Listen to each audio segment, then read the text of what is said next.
This video provides an overview of our HD4i video display used in conjunction with the P5000i probe. I have it right now in a hands-free carrier case. This is a popular way to use it in a field environment. This carrier strap here allows you to wear it around your neck and walk around freely. You can also use this to hang it on the back of a patch panel on the door of a cabinet or such. And it also has various storage compartments for your probe microscope, for cleaning tools, for inspection tips, visual fault locator, whatever you need. Everything that you need is available in this hands-free carrier case. But now I'd like to walk through some of the various controls on the device itself. I'm going to go ahead and take this out of the case. All right, now that I have the device removed from the case, we can go ahead and begin interfacing with it.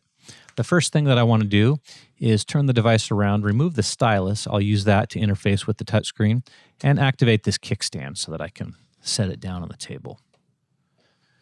A couple of things here. On the side, you'll see there is a power input. This is where I can plug the device in and give it power or charge the device. It actually has a rechargeable lithium-ion battery in it. And also there are a couple of USB inputs. There's a micro USB input that allows you to connect to your PC for configuration of advanced settings, and also two standard USB inputs, which are purely used for connecting other test instruments. There are no capabilities for storing external data or anything. It's purely just to interface with the probe microscope. So now let's take a look at this controls here. We have a home screen. No matter what application you're in, when you press the home button, it'll return back to this view that we're at now. The next is this menu key, and that when you press it, it opens up various menu options depending on the function that you're in right now. So say, for example, I'm in More. If I select More, I can press the Select key or touch the screen, and it gives me things like the ability to recall the image, configure system settings, input user info, and such.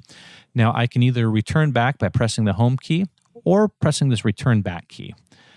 There's also a series of navigation keys to go up, down, left, or right. There's a Save button here. And then there's this Input Select key that allows me to toggle between multiple applications. Let's say I had two probes plugged in or something like that. And then finally, there's your Power button. But let's go ahead and activate inspection. I can either touch the screen or I can select it from here. I'm going to go ahead and just touch the screen. And that's opening up the fiber inspection application. And now I'll plug in a fiber. And here I'm at a live view on my P5000i probe. I can get it in focus here. I can press this button to toggle magnification, but I want to proceed forward to begin my testing. But before I do that, I need to make sure that I have my right acceptance criteria in place. And to do that, I'll press the menu key, and there are a couple of options available. And in the next video, we'll take a closer look at how to use these configurations to set up your test properly.